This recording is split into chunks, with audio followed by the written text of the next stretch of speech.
Hell yeah, and welcome to episode 64 of the Temple Bar podcast with me, Jim Win, and Philip Noone. Philip, it must be love. Love, Jim. Love, the spectrum of love, I suppose, more than everything. Before we start, can I just say, we have some new equipment up there in the studio today that I hadn't seen before, and it's very high tech. It is. Well, we updated the software and the hardware, and we've got a Mac Mini now instead of the old Intel Mac. It's a silicone Mac. Right. Run me the guts of a grand, but it's good for music. It looks the business. Yeah. Looks the business for anybody. Very good. Yeah. That's just a monitor. I couldn't use the old Mac as a monitor because Apple wouldn't let you do that. Right. Isn't that very annoying that you spend So now there's that must be about 60 inches, is it? It's just a TV. That's what she said last night. Hey. She wouldn't be. If she said it last night, she's not saying anything today after that.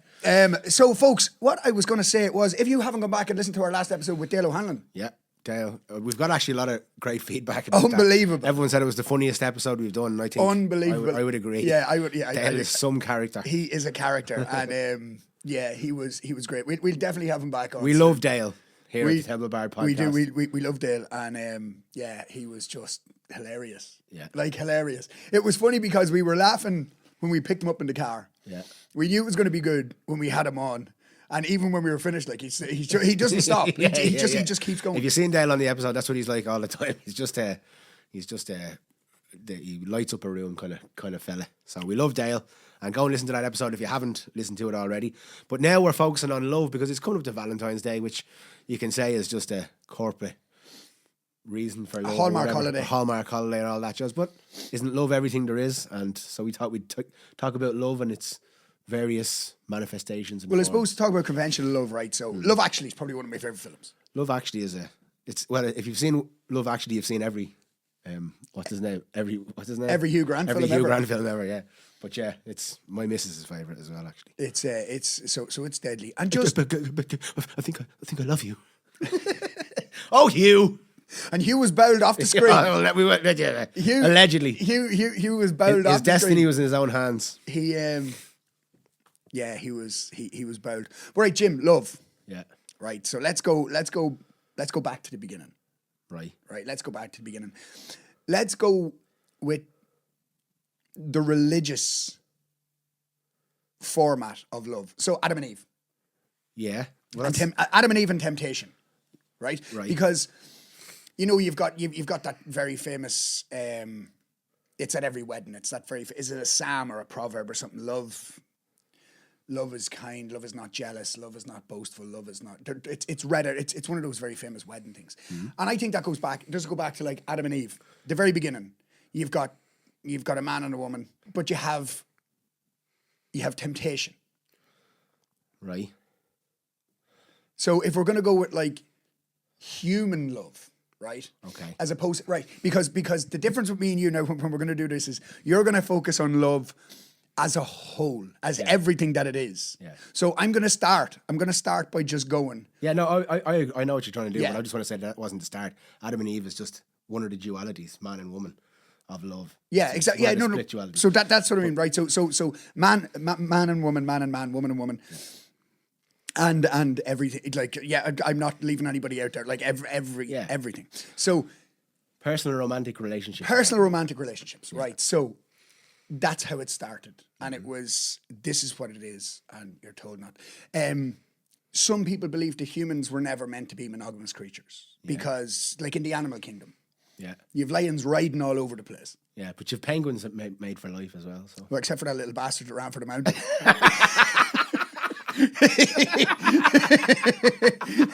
He was like, "Oh, your man in the sewers in Gotham City." To be fair,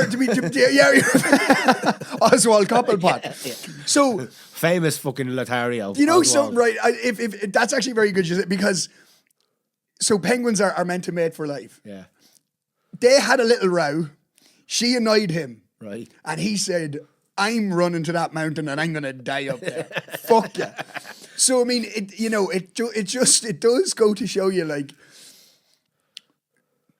no relationship is perfect. There's a famous Billy Connolly said this once, and this is like if you talk about the male and female energy, I'm not talking about men and women because everyone's a mixture of both. There's like men who are more masculine, there's females who are more masculine, there's men who are more feminine, there's females who are more feminine. But Billy Connolly said it once that men need to have sex to feel loved, and women need to feel loved to have sex, and that's trying to balance that.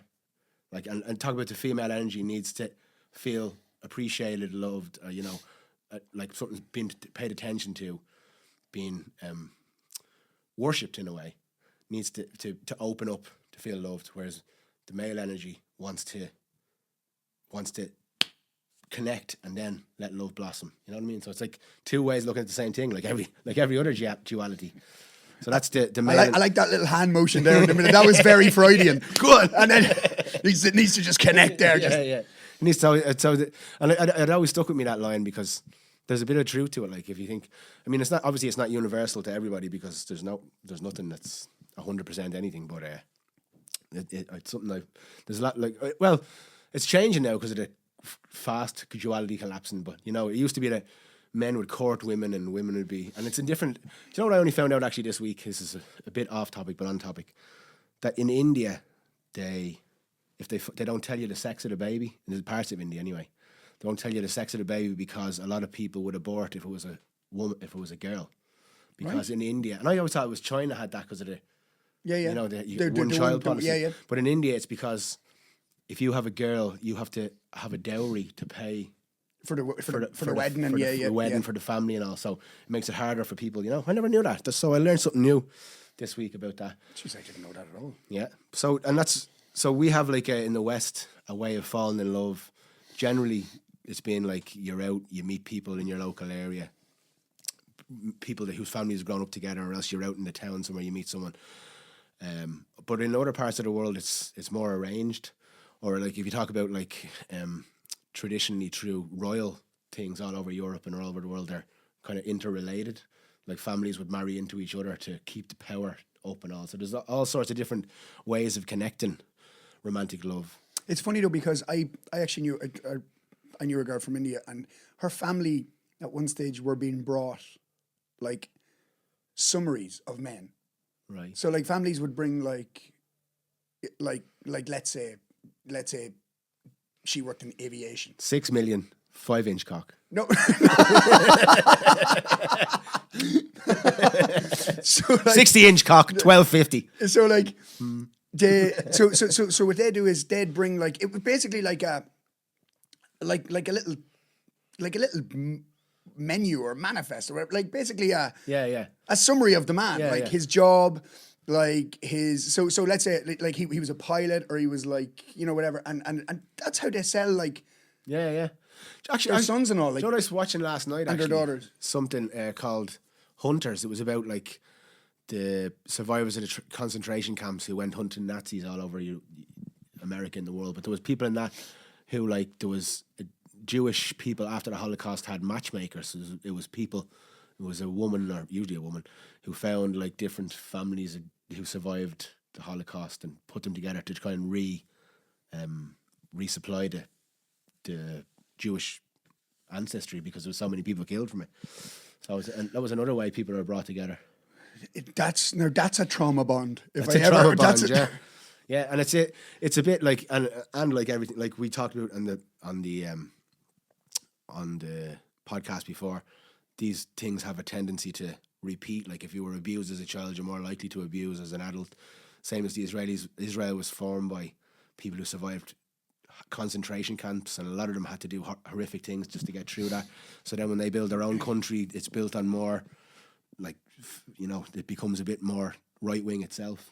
And if you see, like, the stuff that's going on now, talking about, like, history is repeating through time. Like, if you look at all the stuff with the ICE stuff in America and all, and rounding up people, it's got a tinge to that kind of 1930s Germany to it. America's fucked. But it's not. But the thing is, like, I know we're only being shown, like, but no, but what I'm saying to you is, in 1930s Germany, you only heard what the Nazis were telling you. Now you're seeing everything, and you can make your own mind up. That's why I don't think it can ever grasp. But I know loads of people living in America. They're like, get me the fuck out of here. Yeah, and that's what I mean, because they don't agree with what's happening, and that's why it won't be able to take as much power as the Nazis did. I don't think, anyway. It'll be a bit chaotic and all, but there's no way to get enough of a majority on your side anymore, because there is no There is no one way for propaganda. Like there's propaganda coming from everywhere, so everyone has to make up their own mind, and eventually it'll come down to love and fear. I want to know what's in all these Epstein files, and I'll tell you why. I want to know, but I'm not going to read them. No, I'm not going to read 3 million fucking things. I'm not reading them, but I thought it was very interesting that the Epstein files were released, and then the president of America tweeted the most racist tweet I'd ever. Did you see what he tweeted? I heard something about it. Yeah, I didn't see it. He tweeted Barack and Michelle Obama with apes' bodies on them. Yeah. Like, if anybody else in the world did that. Yeah, a few years ago, but it's the landscape's changing so much. But it's if anybody else in the world did that now, they'd be finished straight away. But it's like somebody wrote, the funny thing is, this mightn't even be the wildest thing he does today. Yeah, but that's what I mean. It's because it went so far in one way where it was the cancel culture got to one extreme where it was like people can't say anything, and now it's swung back the other way. But it'll never swing back as far as like Nazi Germany. I don't think so anyway, unless you allow it to, unless we feed it enough hate that it will happen. But I don't think that'll happen. So it's just like it's just overbalancing this way, overbalancing that way. So you can't. It's like we don't judge people by what they said in the 70s. We can't judge people by what they said 2 years ago now at this stage because it's just fluctuating so fast. But it's like he's named in the thing 1,500 times or something apparently. And like all his supporters who wanted the files out are now like, oh no, they don't really matter, those files, you know. It just goes to show you, like, you can be so the best one. I'll give you a good example of it. The other day, you can be so blinded by your own former ignorance that you start to judge other people. Like I when my daughter was cutting a pepper before, I seen that she was cutting it from the outside in. And I'd learned on TikTok like 2 or 3 years ago that you cut it the wrong way. And I was like, what are you doing? You're tick like, but I always did it that way until I knew better, you know what I mean? On TikTok, Jim. Yeah, on TikTok I learned it. To be fair, TikTok can show you some mad shite. Like. Oh, can, yeah. It'll show you exactly what you need to see or exactly what you choose to see. Because, again, whatever you linger on, whatever you... Well, do you know something? And this is very interesting when we're talking about love. I'll come back to my point in a second that I was going to tell you to put... The algorithm can control your love life and your relationship based on how you're feeling. So if you were in a pissed off mood and you seen something that resonated with you in terms of how you feel towards someone and you linger on that. Mm. So let's say you're after having a blazing row with your partner. Or let's say you're feeling a certain way in the relationship. Your algorithm is going to start showing you that. Yeah, as you engage with it. Because as you attach to that emotion, you keep reliving it in your head, the more you follow the things online. So it's not like the algorithm's doing this separately to you. It's like you're doing it through the algorithm. Like it's all happening from you. Like, yes. No. I agree completely. Yeah. But it's mad that the algorithm set up that way. Yeah. So like if I wake up tomorrow and I'm like, do you know what I love? Smurfs. Yeah. Right?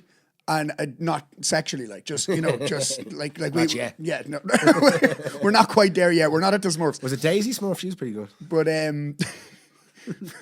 but like let's say right, and you're like right, I love Smurfs, and you click on one Smurf video. Yeah, you scroll about 5 or 6 videos, and you'll see a video that maybe talks about the Smurfs. Yeah, and then you'll engage with that, and then you go down another bit, and then 3 videos more. Yeah. And then by the end of the thing, your fucking phone's blue. Like your whole phone is blue. Like, these Smurfs are coming to take over the blue. Like, Ireland's full. Get them Smurfs out. Blue with Smurfs.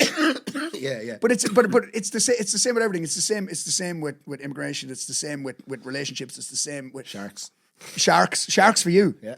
Do you know what I've been on TikTok lately? There's a fella who does these videos where he mimes along to a song while he's mixing a drink. He puts glitter into the drink. It's like, now get to my toes and a dick in my nose. And he has these blunts coming out of his hat. He's just got a happy face and kind of laid back vibe. And what he does is he starts off with a camera, he puts a glass down, puts ice in it, and then pours all these different drinks into it, a bit of glitter, drinks it while he's miming to the song.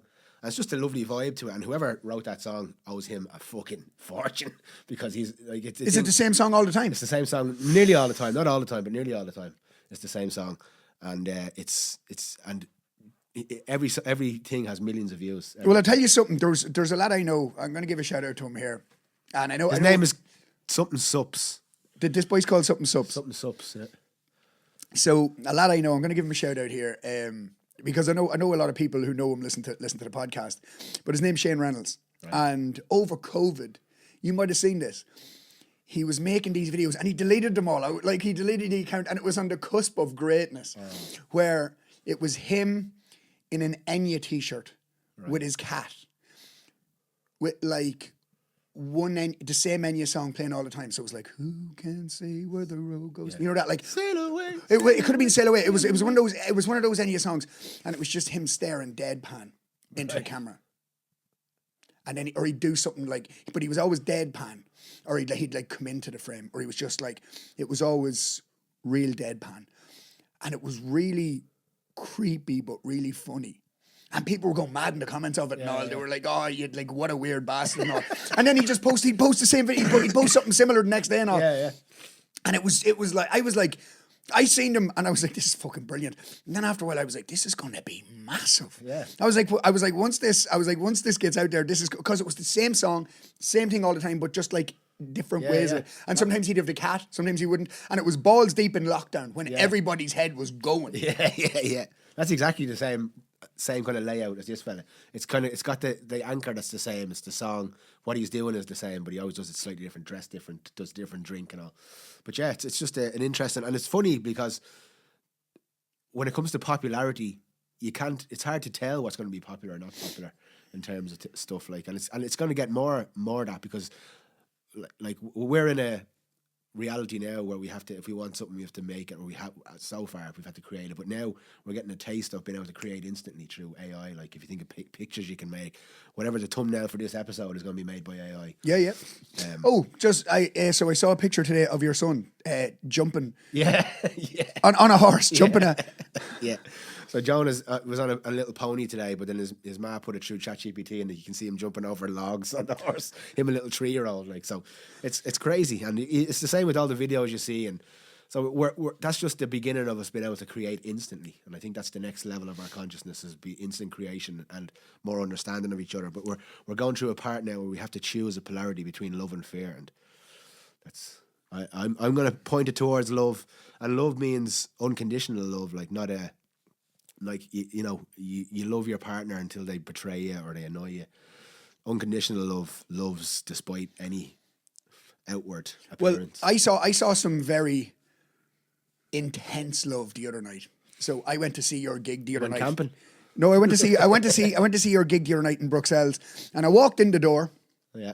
And Jenna Ortega, Wednesday, from Wednesday Addams, she's very, very famous, Jenna Ortega, and her boyfriend. You're singing there at the other side of the room, and you don't know, because I walk in and they're the first. Still don't know, really. Yeah, you didn't know who she was. No. When we walked outside, I was like, Jim, that's Jenna Ortega, and you were like, where did I park? So yeah, you had some very famous guests at your gig the other night. Well, look at it now. We've had Jenna Ortega and your man. What's your man's name in Blackrock that time? Who was it? Oh, I can't remember his name. He was an 80s star. He had No, your man.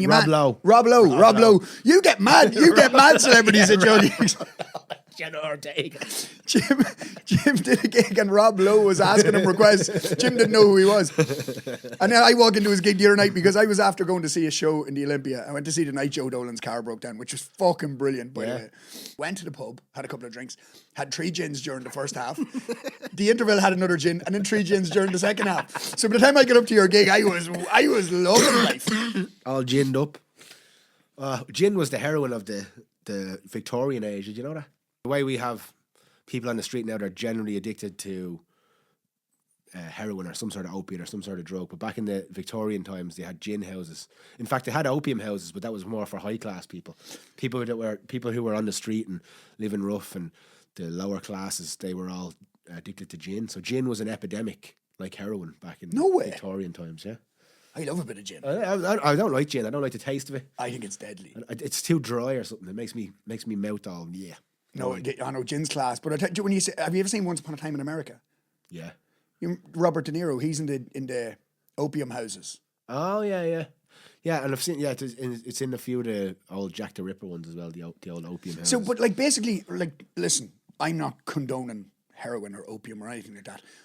But like you went in and you like sat down on a wee chair, and a little old man came up and like blew smoke into your face. Yeah. And then you just fell asleep, and you were just like out of, and he just like put you on your side on a wee pillow, and you just like slept down, and you got up and just went home or whatever after. Like, that sounds unbelievable. You lie down there, sir. But so he just comes up and just like, and you're just like, you absolutely heroined out of it. Yeah. Yeah, sure, why not? Them's were the times. But we're not living. We're not living. We're not living at all. We're not living at all. So that was those times. But now heroin is another duality because it can be the treatment of morphine through the treatment of pain, but then also taken to an extreme. On either way, it can be destructive of someone's life. So it's like everything else. There's nothing is 100% good or bad, but yeah. Love is a drug. Love is a drug, yeah. Love as a romantic attachment where people we put our happiness or we need some kind of outcome. We need to feel love to be back. That's a drug can never be. It can you'll always be chasing that dragon because the love that you try and get outwardly is never going to fulfill you permanently because nothing is permanent apart from the fact that everything changes.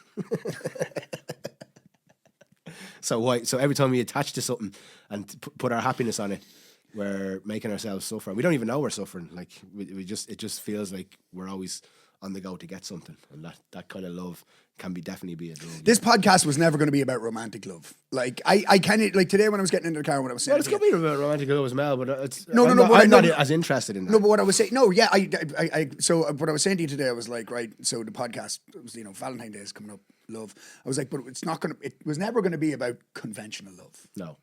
Have you ever been romantic? Were you romantic? Are you a romantic person? I can be, yeah. I can be sometimes. I remember a few times, lighting candles and setting up scenes and doing stuff like that. I mean... Setting up scenes like Andy Lee and Richie? No. Setting up scenes, you could come home and there's a bath run and, you get a massage or, one of those kind of things. Music playing, candles. Not like a sex dungeon. Not like a sex dungeon. Well, one thing leads to another, Philip. But, yeah, in a way. But then, of course, that can't last indefinitely. Like, it has to evolve and change. Some people can keep it going longer. In terms of thing, but of course everything becomes normalized at a certain point. So especially if you're in a new relationship, it's easier to be more spontaneous. Spicy. Everything's new, spicy. But over time, it's going to change. And if you believe that it shouldn't change, well, then you're doomed. You have to be able to change with it, So that's the problem with that. But romantic, yeah, sometimes. I mean, it depends who you ask. Depends who you ask. You. Oh, like in my life, I've done romantic things, especially in the beginning of relationships. I'm going to let you pick this horse.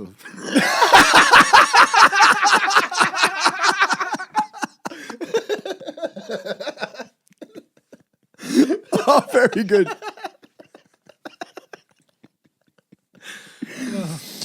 Do you reckon to be over 2.5 goals in that Arsenal game there, look? It's called Finding Sarah. Sarah's your best mate's name. You have it. What? It's called Finding Sarah. Sarah's your best mate's name. Oh, Jesus. Go on now, tell me I was only joking. Yeah, no, that was brilliant. So yeah, done the whole getaways and spa retreats and all that kind of crack. But I think even like the people, when you're trying to be romantic, some people you have to be who they are. It's all in the smaller things, isn't it? Yeah. It's all in the smaller things, in the more thoughtful things. Yeah. As opposed to the big grandiose shows because I've done both. Yeah. But it's all. I think the smaller things are kind of appreciated more. Yeah. Yeah. Exactly. Especially in times in my life where I was flat broke, like in times in my life where I had no money and stuff, and you didn't have the money to do anything like that. Yeah, they were the things that were appreciated more. Yeah, I think it's to feel to be able to listen and to feel heard and make people feel heard and listened to. That's a thing that goes a long way, but it's very difficult to do because we're all kind of in our own heads and we all have our own projection of what anything should be, and trying to mold it with somebody else is a different thing. But small acts of kindness. I was watching a podcast about the Law of One there last week, and they were talking about. You were telling me about the Law of One and sexual energy. Yeah, sexual energy transfer. They talk about. So they talk about in the act of having sex, it can be the energy transfer can be like if it's two positively charged entities having sex, it can create more positive energy. If it's one negative, one positive. Generally, the negative gets more energy, and the positive loses more energy. And it's just about like how energy transfers through the polarities of negative and positive, or service to self and service to others. So it's like if you think about masochistic sex, that's more powerful, domination and stuff. And it comes down to intention in the end. Like if you're playing a role play, it's not the same as actually wanting to be, you know. And it's the same with if you're in making love. Like they talked to the people, some of the people who were involved in the Law of One talked about how it was a spiritual experience. They have sex, and it was like a part of the ritual of creating the channel that was allowed the Law of One to come through. That would make a lot of sense in terms, especially if you want to go back to India and Tantra. Yeah. Because a lot of it is your breathing, a lot of it is your breath, a lot of it doesn't even involve touch. Yeah. Yeah. Well, that's what I mean. It's we what we see is... So tantric sex is more spiritual. It's more... Yeah. Well, I think it's always like there's nothing that's not spiritual, but it creates, we can notice the energy more, I think. If you think about, like, we think of sex or as the penetration of skin on skin, like, but if you think about it as an energy, it's just a manifestation of the energy, and it's always bumping up against each other. That's just the connection that we can feel, but it's always kind of around. It's all connected anyway. But just the transfer of energy comes from so this is what they're saying in the Law of One. This is something that's mentioned in the Law of One. Yeah, there's a lot of. So the next time you're riding, try and finish thinking I love this person. Happy Valentine. Or you're going to hell. You're doomed. No, you're not going to hell. There is no hell unless you create one for yourself. Right. There is no hell. That hell is only what we make. We make our own heavens and hell by attaching to things and needing outcomes. But yeah. Oh, there is hell. Well, there's hell as you see it. There's the love between, like, there's paternal love, there's sibling love, there's probably the closest thing to the unconditional love is children, you know? Because, for me anyway, because whether the relationship works out or not, the child's always yours, and you'll always love them no matter what they do.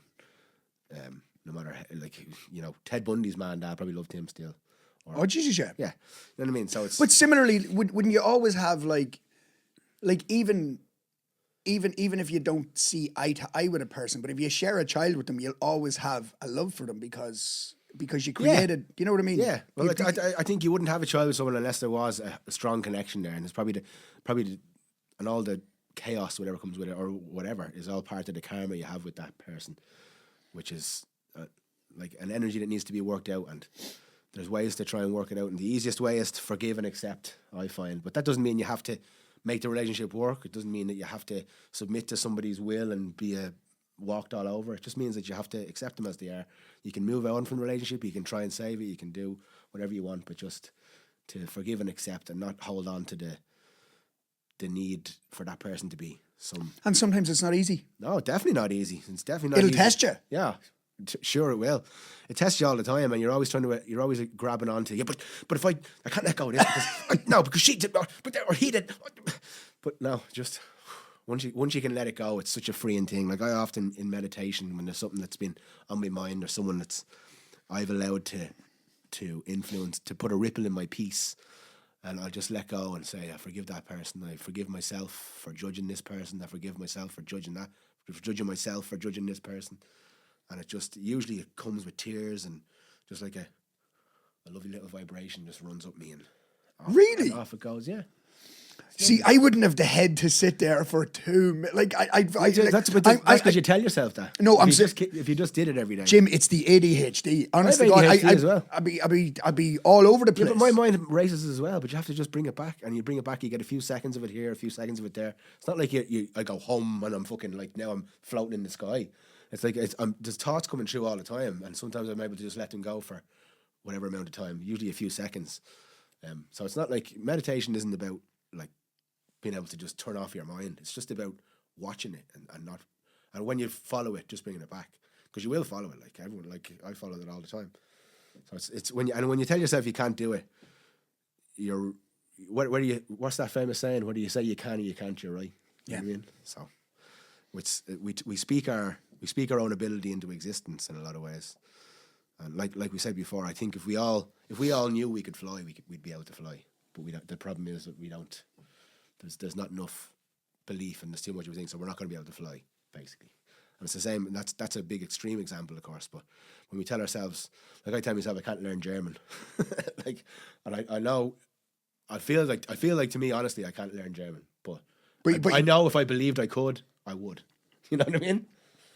Yeah. Yeah. So yeah, it's true. Yeah. It's that strange thing. So it's just a matter of noticing the pattern, and over time it can change. It's all about belief. Do you believe in life after love? That's what Cher said very famously. Thanks for sharing, Philip. Yeah, that was a big song for her. Yeah. Yeah, love songs, Jim. I've been reading the love songs. Yeah. Love songs, because love songs come from a place of, well, so there's a very famous songwriter. David. Oh, what the Gates? fuck? No, what's his name? David. Koresh.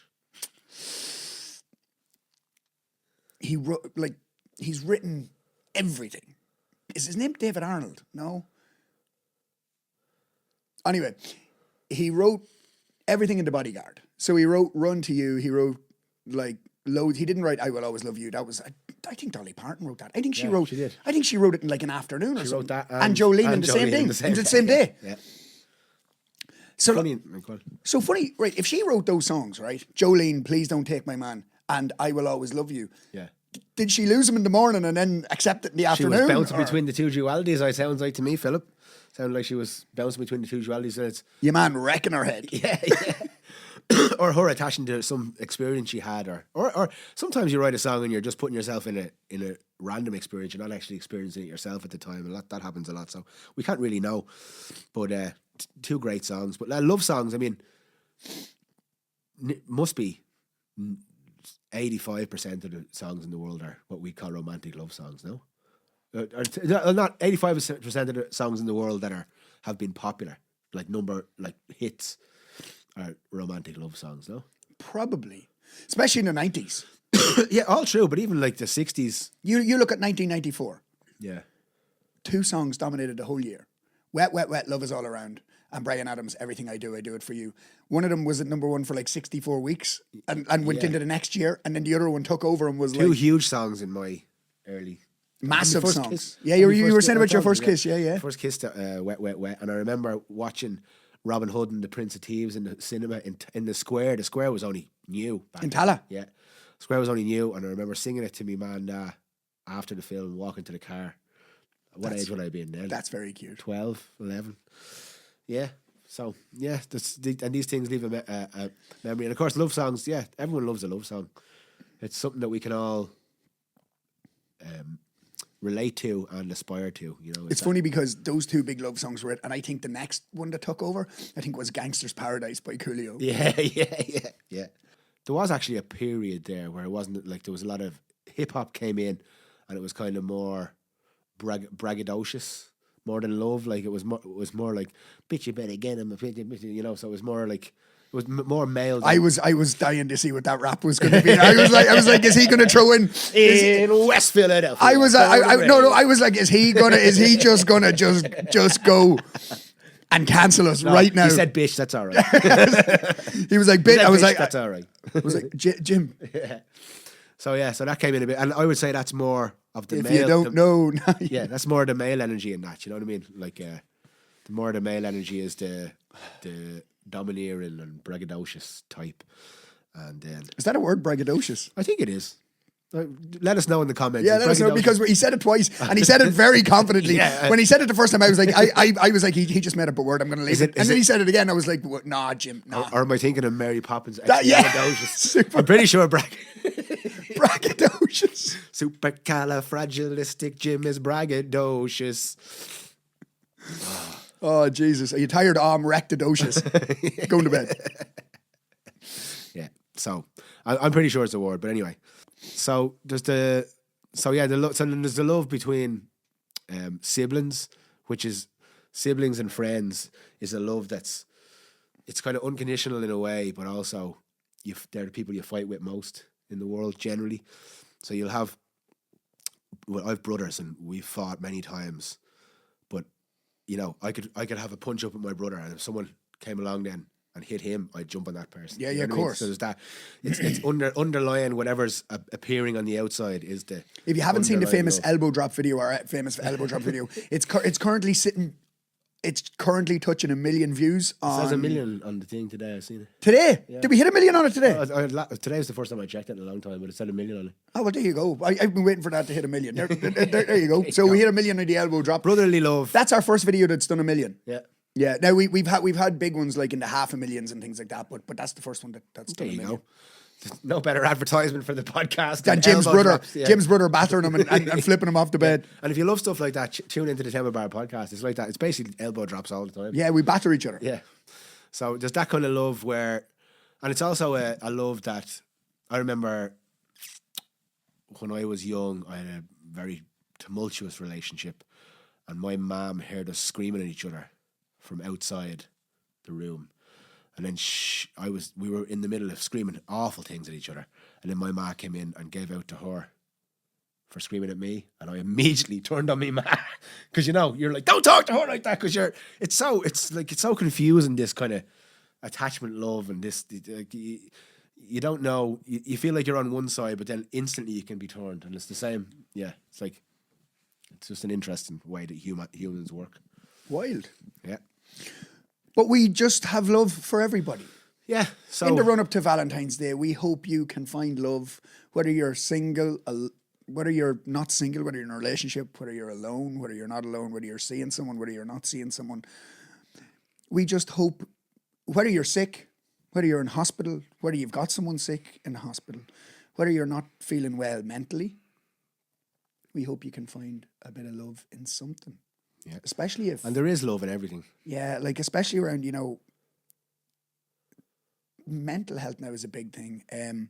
We were talking to, we have a guest coming on, Louise Farley, and she is big in the mental health sphere, and she's going to tell us a bit more in depth. She's got facts and things, and she's got figures and stuff, but that should be an interesting episode. And we have Kieran Halton coming on next week, the funny man. Yeah. The man who writes all the funny songs. Writes all the funny songs on TikTok and on Instagram. On Instagram and all, and he plays the banjo and the bouzouki. Incredible musician and very funny. I would say he'll be the modern day Richie Kavanagh. I'd say he'll be the next Richie Kavanagh. I'd say yeah. I think that that's vibe about him. I think that's he'll be like a Pat Short Richie Kavanagh. Like he's gonna be massive. Yeah. So we have him on next week. Yeah. So we're looking forward to that. He's bringing the bouzouki. I think he's going to play a wee song for us. Oh yeah, we're going to set up with the new setup we have here. Yeah, which is absolutely class, by the way. So we're going to set that up, and we'll get a good one of Kieran playing the bouzouki and singing a few songs. Good stuff. So looking for that. So as we close out this episode, and remember it's Valentine's Day, and it's a reminder of love, and remember that there's love in every moment. It's not always easy to see, and sometimes we're blinded from it, but even the rainiest day, there's something that you can look at with love. And if you can't find the love in the moment, try and be the love in the moment. And that's the best we can all do, I'll hope for. That is it for episode 64 of the Temple Bard podcast with me, Jim Win and Philip Noone. Till next time, stay bold. Sláinte.